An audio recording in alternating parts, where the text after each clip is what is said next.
राधे राधे, जय श्री कृष्णा। मैं सीमा सिंह बड़ों को चरण स्पर, छोटों को प्यार और बराबर वालों को नमस्कार करती हूँ।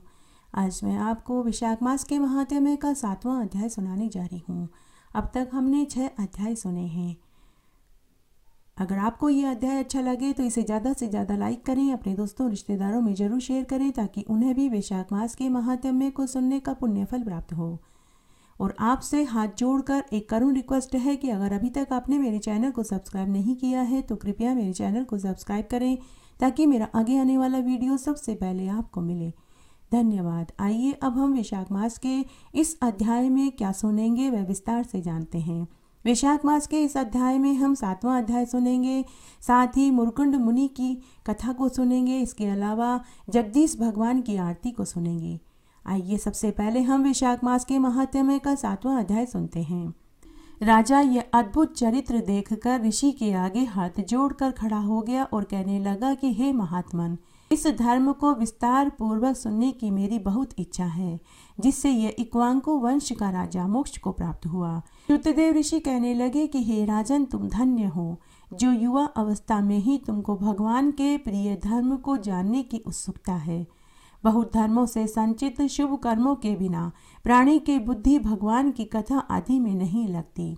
इस युवा अवस्था में इतना बड़ा राज्य पाकर भी तुम्हारी ऐसी इच्छा को देखकर मैं तुमको श्रेष्ठ वैष्णव मानता हूँ। इसलिए मैं यह श्रेष्ठ वैष्णव धर्म तुमसे कहता हूँ, जिसके श्रवण मात्र से प्राणी जन्म मरण के बंधन से छूट जाता है। जैसे प्रत्येक मनुष्य के लिए शौच, स्नान, संध्या, तर्पण नित्य नियम कर्म है, वैसे ही वैशाख मास के भी कुछ कर्म हैं।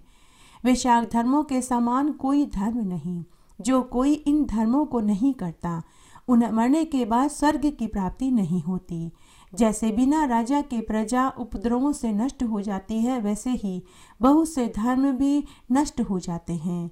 वैशाख मास के धर्म जैसे जल से भरा हुआ घड़ा दान देना, प्याऊ लगवाना, मार्ग में छायादार वृक्ष लगवाना, छायादार वृक्षों की रक्षा करना, जूता, खड़ाऊ, छत्र, पंखे का दान करना, श्रम को दूर करने वाले गोरस का दान करना, बावड़ी, कुआं, तालाब, धर्मशाला आदि बनवाना, नारियल, ईख, कपूर, कस्तूरी का दान करना, चंदन आदि सुगंधित द्रव्य, शैया, खाट, आम, दूसरे फल, तरबूज, तरककड़ी, खरबूजा, आम का दान करना, सायंकाल के समय राहगीरों को शरबत पिलाना, पूर्णिमा के दिन सब तरह के अन्न का दान करना, चैत्र की अमावस्या को करील का दान करना, सूर्य उदय से पहले प्रतिदिन स्नान करना, भगवान का पूजन करना, कथा कहानियों को सुनना, मार्ग में परिश्रम से थके हुए राहगीरों के ऊपर पंखे से हवा करना, कोमल पुष्पों से भगवान माधव का पूजन करना, भगवान को भोग लगाना,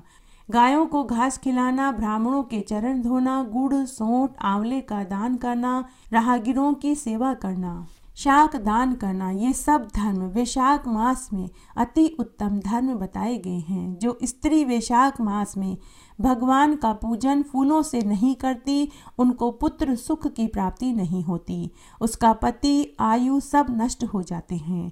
इस मास में भगवान विष्णु और लक्ष्मी अपने पार्षदों के साथ पृथ्वी पर लोगों के घर जाकर उनकी परीक्षा लेते हैं। जो इन दिनों में भगवान का पूजन नहीं करता वह मरने के बाद रो रव नरक के दुखों को भोगता है और फिर 5 बार राक्षस की योनि को पाता है। इसलिए वैशाख मास में अन्न दान, जल दान, भूखे प्यासे प्राणियों की रक्षा करना उत्तम धर्म बताया गया है। आइए अब हम वैशाख मास के स्नान की एक पौराणिक कथा सुनते हैं। एक बार एक गांव में 2 देवरानी जेठानी रहती थी। जेठानी बहुत अमीर थी तो देवरानी बहुत गरीब थी। देवरानी भगवान महादेव और माता पार्वती जी की परम भक्त थी। वह हर साल वैशाख मास का स्नान करती, व्रत करती और पूजन करती और केले, बड़ पीपल और आंकड़े के पेड़ को सींचती। सूर्य नारायण भगवान को वह रोज अर्घ्य देती, तुलसी जी को सींचती और सुबह शाम दिया बाती करती थी। उस गांव के सभी लोग पीने का पानी भरने के लिए दूर तालाब में जाया करते थे। तब देवरानी जेठानी दोनों साथ पानी भरने के लिए तालाब पर जाती थी। तब एक दिन की बात है, जब वे तालाब पर पानी भरने के लिए जा रही थी, तब ऊपर कैलाश पर से माता पार्वती जी देख रही थी। माता पार्वती जी महादेव जी से बोली कि हे महाराज, पृथ्वी पर मेरी और आपकी एक परम भक्त है। वह हर साल वैशाख मास में स्नान और व्रत करती है। वैशाख का महीना चल रहा है, हमें उसकी परीक्षा लेनी चाहिए। तब महादेव जी बोले, हे कल्याणी, फिर किस बात की देर है, चलो अभी चलते हैं। तब महादेव और पार्वती जी ने वृद्ध दंपति का वेश बनाया और उनके रास्ते में जाकर बैठ गए। जब देवरानी जिठानी पानी भर कर लूट रही थी तो वृद्ध दंपति वेश में माता पार्वती जी और महादेव जी उनसे बोले कि बेटी, हमें बहुत प्यास लगी है, क्या तुम हमें पानी पिलाओगी? तो जिठानी ने पानी पिलाने से मना कर दिया, लेकिन देवरानी ने उन्हें पानी पिला दिया।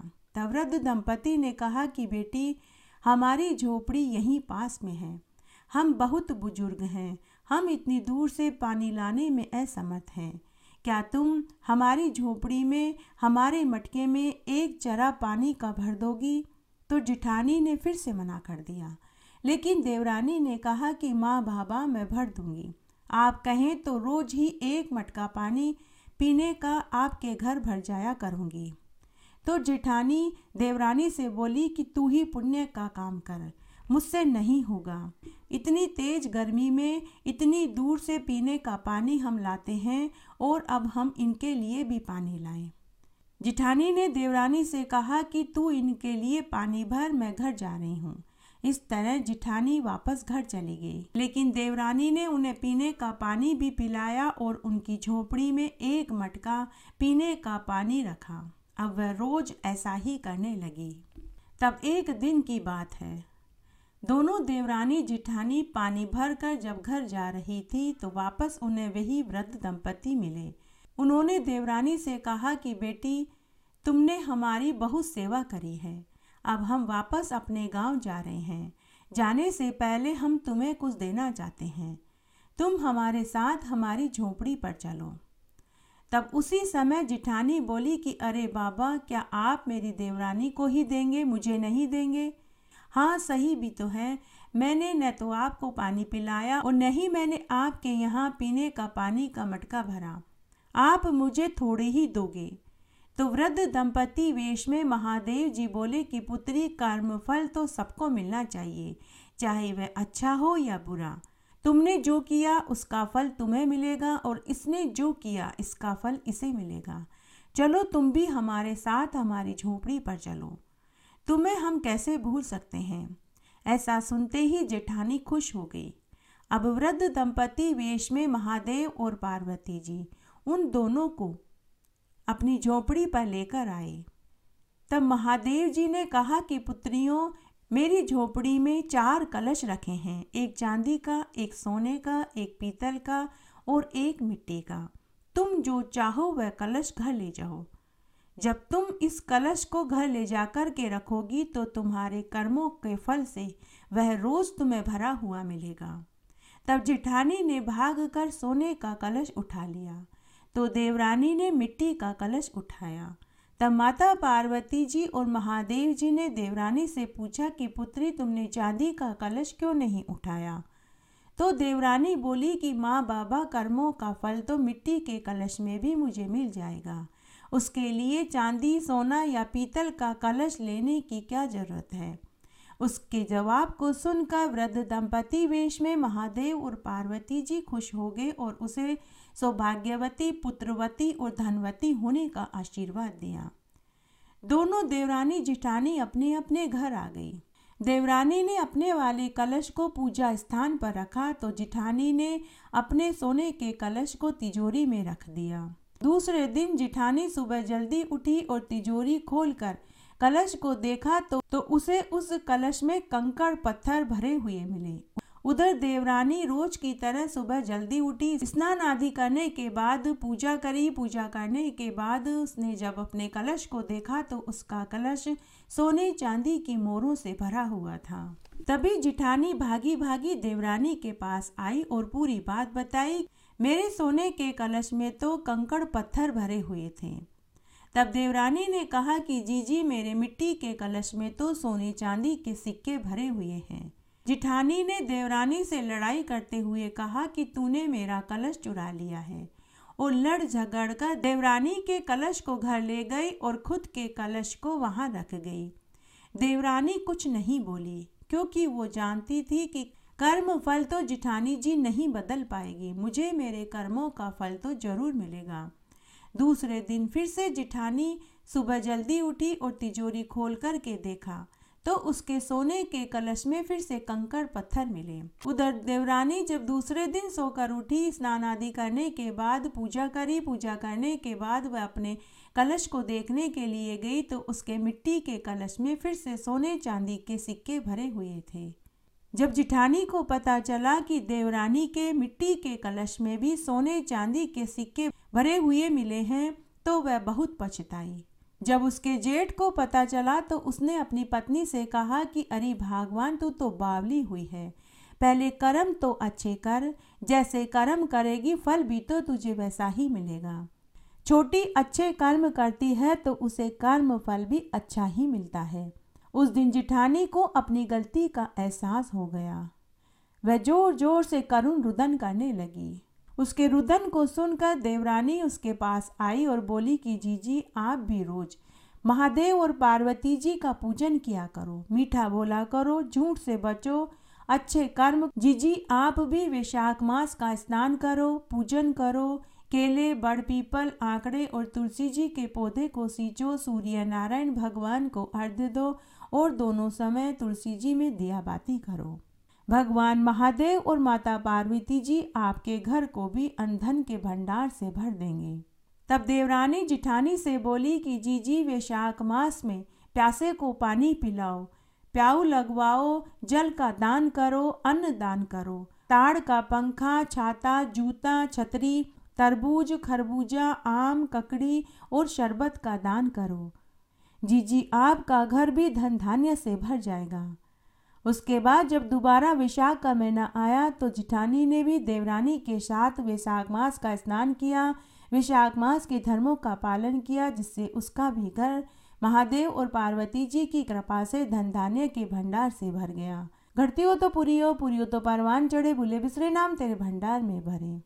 आइए इस अध्याय में हम ऋषि मुरकुंडू की एक पौराणिक कथा को सुनते हैं। पूर्व काल में मुरकुंडू नाम से विख्यात एक महामुनि थे। उन महातपस्वी महर्षि ने शालग्राम नामक महान तीर्थ में बड़ी भारी तपस्या करी। उन्होंने 10,000 युग तक सनातन ब्रह्म का गुणगान करते हुए उपवास किए। वे बड़े ही क्षमाशील, सत्य प्रतिज्ञ और जितेंद्रिय थे। समस्त प्राणियों को अपने समान देखते थे। उनके मन में विषय भोगों के लिए तनिक भी कामना नहीं थी। वे संपूर्ण जीवों के हितैषी तथा मन और इंद्रियों को वश में रखकर कठोर तपस्या कर रहे थे। उनकी तपस्या से शंकित होकर इंद्र आदि सभी देवता भगवान नारायण की शरण में गए। क्षीर सागर के उत्तर तट पर जाकर देवताओं ने देवेश्वर जगतगुरु पद्मनाभ की स्तुति करी और बोले कि हे अविनाशी नारायण, हे अनंत, हे शरणागत पालक, हम सब देवता मुरकुंड मुनि की तपस्या से भयभीत होकर आपकी शरण में आए हैं। आप हमारी रक्षा कीजिए। हे देवाधिदेवेश्वर, आपकी जय हो। शंख और गदा धारण करने वाले हे देवता, आपकी सदा ही जय हो। यह संपूर्ण जगत आपके स्वरूप है, आपको नमस्कार है। आप ही ब्रह्मांड की उत्पत्ति के कारण हैं। हे देवेश्वर, हे लोकपाल, आपको नमस्कार है। संपूर्ण जगत की रक्षा करने वाले हे देवेश्वर, आपको नमस्कार है। ध्यान के हेतुभूत, ध्यान स्वरूप तथा ध्यान के साक्षी परमेश्वर, आपको नमस्कार है। पृथ्वी आदि 5 भूत आपके ही स्वरूप हैं। आप चैतन्य रूप हैं, आप सबसे ज्येष्ठ हैं। आप शुद्ध स्वरूप हैं, निर्गुण हैं, गुण रूप हैं। निराकार, साकार, अनेक रूप धारण करने वाले हे देव, आपको नमस्कार है। गायों और ब्राह्मणों के हितैषी, जगत का हित साधने वाले हे सच्चिदानंद घन स्वरूप हे गोविंद, आपको नमस्कार है। इस प्रकार देवताओं की स्तुति को सुनकर शंख चक्र गदा धारण करने वाले भगवान लक्ष्मीपति ने उन्हें साक्षात दर्शन दिए। उस समय उनके नेत्र खिले हुए कमलदल के समान शोभा पा रहे थे। उनका करोड़ों सूर्य के समान प्रभाव था। सब प्रकार के दिव्य आभूषणों से वे युक्त थे। भगवान के वक्ष स्थल पर श्री वस्त्र चिन्ह सुशोभित हो रहा था। वे पीताम्बर धारण किए हुए थे। उनकी आकृति बड़ी सौम्य थी। बाएं कंधे पर सुनहरे रंग का यज्ञोपवीत चमक रहा था। बड़े बड़े महर्षि उनकी स्तुति कर रहे थे। श्रेष्ठ पार्षद उन्हें घेर कर खड़े थे। उनका दर्शन करके सभी देवता उनके तेज के समक्ष फीके पड़ गए। बड़ी प्रसन्नता के साथ पृथ्वी पर लेटकर अपने 8 अंगों से उन्हें प्रणाम किया। तब प्रसन्न हो भगवान विष्णु प्रणाम करने वाले इंद्र आदि देवताओं को आनंदित करते हुए गंभीर वाणी से बोले कि हे देवताओं, मैं जानता हूँ मुरकुंड मुनि की तपस्या से तुम्हारे मन में अनेक शंकाएं हैं, परंतु वे महर्षि साधु पुरुष हैं, तुम्हें उनसे कोई कष्ट नहीं होगा। जो साधु पुरुष हैं वे संपत्ति में हो या विपत्ति में किसी भी प्रकार से दूसरों को कष्ट नहीं देते। वे मानव संपूर्ण जगत का हित साधने वाले, दूसरों के दोषों को न देखने वाले तथा ईर्ष्या रहित हैं। वह इहलोक और परलोक में साधु पुरुषों द्वारा निशंक कहे जाते हैं। सशंक व्यक्ति सदा सुखी रहते हैं। अतः हे देवताओं, तुम निश्चिंत होकर अपने अपने लोक को पुनः जाओ। मुरकुंड मुनु तुम्हें कोई कष्ट नहीं पहुँचाएंगे। इस प्रकार अलसी के फूल की भांति श्याम कांति वाले भगवान विष्णु देवताओं को वरदान देकर अंतर्ध्यान हो गए। उसके बाद सभी देवता भी प्रसन्न हो गए और अपने अपने लोक को चले गए। भगवान श्री हरि प्रसन्न होकर मुरकुंडू को भी दर्शन दिए। जो सम प्रकाश निरंजन निराकार पर ब्रह्म है, वही अलसी के फूल के समान श्याम सुंदर विग्रह धारण करके प्रकट हो गए। दिव्य आयुधों से सुशोभित पीताम्बरधारी भगवान विष्णु को अपने सामने देखकर मुरकुंड मुनि आश्चर्य में पड़ गए।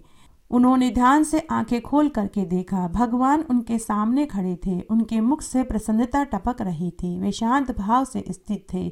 जगत का धारण पोषण उन्हीं के द्वारा होता है। यह संपूर्ण विश्व उन्हीं का तेज है। भगवान का दर्शन करके मुनि का शरीर पुलकित हो उठा।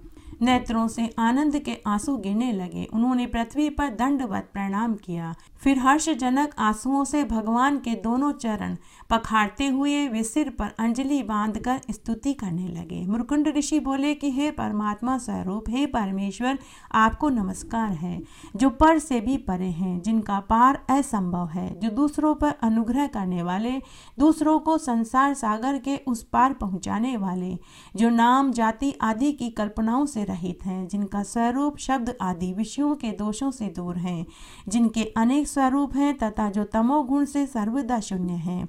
हे परमेश्वर, मैं सदा आपके भजन करता हूँ। ब्रह्मा आदि से लेकर संपूर्ण जगत जिनका स्वरूप है, जिनकी कहीं भी उपमा नहीं है, जो भक्त जनों पर अनुग्रह करने वाले हैं, उन स्तवन करने योग्य आदि परमेश्वर की मैं आराधना करता हूँ, जो एकमात्र ध्यान में स्थित रहते हैं, जिनकी कामना निवृत्त मोह दूर हो गए हैं।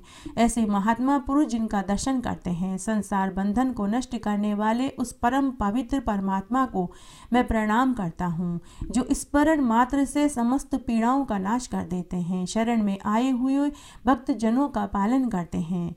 महर्षि मुरकुंडू की इस प्रकार स्तुति करने पर शंख चक्र गदा धारण करने वाले भगवान विष्णु को बड़ी प्रसन्नता हुई। उन्होंने अपनी भुजाओं से मुनि को उठाया और अपने हृदय से लगा लिया और प्रेम पूर्वक कहा, हे मुनि, तुम सर्वदा निष्पाप हो। तुम्हारी तपस्या और स्तुति से मैं बहुत प्रसन्न हूँ। तुम कोई वरदान मांग लो।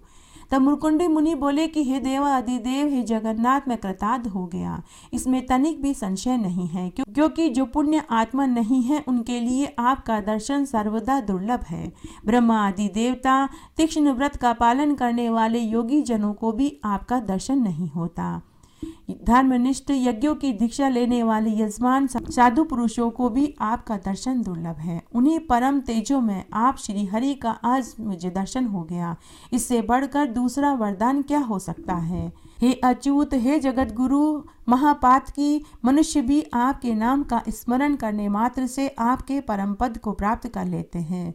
फिर मुझे तो आपके दर्शन हो गए हैं, और इससे बढ़कर मेरा क्या सौभाग्य हो सकता है। तब भगवान विष्णु मुरकुंडू मुनि से बोले कि हे ब्राह्मण, मैं तुम पर बहुत प्रसन्न हूँ। मेरा दर्शन कदापि व्यर्थ नहीं जाता। अतः तुम्हारी तपस्या से संतुष्ट होकर मैं तुम्हारे यहाँ समस्त गुणों से युक्त रूपवान दीर्घजीवी पुत्र के रूप में पैदा होऊंगा।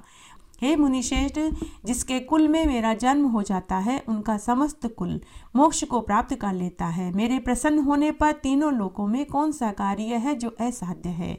ऐसा कहकर भगवान विष्णु मुरकुंड मुनि के देखते देखते ही अंतर्ध्यान हो गए। उसके बाद मुरकुंड मुनि ने तपस्या से निवृत्त होने के बाद विवाह करके प्रसन्नता पूर्वक गृहस्थ धर्म का पालन किया। उनकी पत्नी बड़ी ही पवित्र, कार्यकुशल तथा निरंतर पति की सेवा में तत्पर रहने वाली थी। वह मन, वाणी और शरीर से पतिव्रत धर्म का पालन करती थी। तब विवाह के कुछ समय के बाद उन्हें एक तेजस्वी पुत्र का जन्म हुआ। महर्षि मुरकुंडु उत्तम लक्षणों से सुशोभित पुत्र को पाकर बहुत प्रसन्न हुए। वह दिन प्रतिदिन इस तरह से बढ़ने लगा जैसे शुक्ल पक्ष का चंद्रमा बढ़ता है। जब उनका पुत्र 5 वर्ष का हुआ तो उन्होंने अपने पुत्र का उपनयन संस्कार करवाया। वैदिक धर्म संहिता की शिक्षा दी और कहा कि पुत्र ब्राह्मणों का दर्शन होने पर सदा विधि पूर्वक उनको नमस्कार करना, तीनों समय सूर्य को जलांजलि देकर उनकी पूजा करना, वेदोक्त कर्म का पालन करते रहना, ब्रह्मचार्य तथा तपस्या के द्वारा सदा श्री हरि की पूजा करना, दुष्ट पुरुषों से वार्तालाप और निषिद्ध कर्म को त्याग देना, भगवान विष्णु के भजन में लगे रहना, भगवान विष्णु के भजन में लगे हुए साधु पुरुषों के साथ संगति में रहना, किसी से भी द्वेष मत करना। इस प्रकार पिता का आदेश पाकर मुनीश्वर मार्कंडेय नित्य प्रतिदिन भगवान विष्णु का चिंतन करते हुए स्वधर्म का पालन करने लगे। महाभाग मार्कंडेय बड़े ही धर्म अनुरागी और दयालु थे। वे मन को वश में रखने वाले सत्य प्रतिज्ञ थे। वे जितेंद्रिय, शांत, महाज्ञानी, संपूर्ण तत्वों के मर्मज्ञ थे। बुद्धिमान मार्कंडेय के आराधना करने पर जगदीश्वर भगवान विष्णु ने उन्हें पुराण संहिता बनाने का वरदान दिया। चिरंजीवी मार्कंडेय सुदर्शन चक्रधारी देवाधिदेव भगवान विष्णु के महान भक्त और उनके तेज के अंश थे। मुरकुंड पुत्र मार्कंडेय बड़े बुद्धिमान और विष्णु भक्त थे। भगवान श्री हरि स्वयं जब तक सोते रहे तब तक मार्कंडेय जी वहां खड़े रहे। उस समय का माप इस तरह था, कम से कम 4000 युग तक वहीं खड़े रहे। मुरकुंडु नंदन मार्कंडेय जी इतने ही समय तक उस भयंकर एका अर्णव के जल में भगवान विष्णु की शक्ति से बलवान होकर सूखे पत्तों की भांति खड़े रहे। उस समय वे श्री हरि के समीप परमात्मा तत्व का ध्यान करते रहे। इस तरह आज हमने इस अध्याय में मुरकुंडु ऋषि और उनके पुत्र मार्कंडेय का महात्म्य सुना। आइए अब हम जगदीश भगवान की आरती सुनते हैं। वैशाख मास में कथा, कहानियाँ और महात्म्य सुनने के बाद आरती जरूर बोलनी चाहिए। आइए आप भी मेरे साथ भगवान जगदीश की आरती बोलिए, इससे महात्म्य सुनने का संपूर्ण फल प्राप्त होगा। ओम जय जगदीश हरे, स्वामी जय जगदीश हरे, भक्त जनों के संकट, दास जनों के संकट क्षण में दूर करे। ओम जय जगदीश हरे, जो ध्यावे फल पावे, दुख विन से मन का, स्वामी दुख विन से मन का, सुख संपत्ति घर आवे, कष्ट मिटे तन का। ओम जय जगदीश हरे, मात पिता तुम मेरे, शरण गहूँ किसकी, स्वामी शरण गहूँ किसकी, तुम बिन और न दूजा, आस करूँ जिसकी। ओम जय जगदीश हरे, तुम पूर्ण परमात्मा, तुम्हें अंतर्यामी, स्वामी तुम्हें अंतर्यामी, पार ब्रह्म परमेश्वर तुम सबके स्वामी। ओम जय जगदीश हरे, तुम करुणा के सागर, तुम पालन करता, स्वामी तुम पालन करता, मैं मूरख घल कामी, कृपा करो भरता। ओम जय जगदीश हरे, तुम हो एक अगोचर, सबके प्राणपति, स्वामी सबके प्राणपति, किस विध मिलूं दया मैं, तुमको मैं कुमति। ओम जय जगदीश हरे, दीन बंधु दुख हरता, तुम ठाकुर मेरे, स्वामी तुम रक्षक मेरे, अपने हाथ उठाओ द्वार पड़ा तेरे। ओम जय जगदीश हरे, विषय विकार मिटाओ, पाप हरो देवा, स्वामी पाप हरो देवा, श्रद्धा भक्ति बढ़ाओ, संतन की सेवा। ओम जय जगदीश हरे, तन मन धन सब कुछ अर्पण है तेरा, स्वामी सब कुछ है तेरा, तेरा तुझको अर्पण क्या लागे मेरा। ओम जय जगदीश हरे, ओम जगदीश की आरती जो कोई जन गावे, स्वामी जो कोई जन गावे, कहत शिवानंद स्वामी मन वांछित फल पावे। ओम जय जगदीश हरे, ओम जय जगदीश हरे, स्वामी जय जगदीश हरे। भक्त जनों के संकट, दास जनों के संकट क्षण में दूर करे। ओम जय जगदीश हरे। इस तरह आज हमने वैशाख मास के महात्म्य का 7वां अध्याय सुना। आशा करती हूँ ये आपको जरूर पसंद आएगा। मेरे साथ बने रहने के लिए आपका धन्यवाद। आगे आने वाली कथा कहानियों के लिए भी आप इसी तरह मेरे साथ बने रहें। धन्यवाद।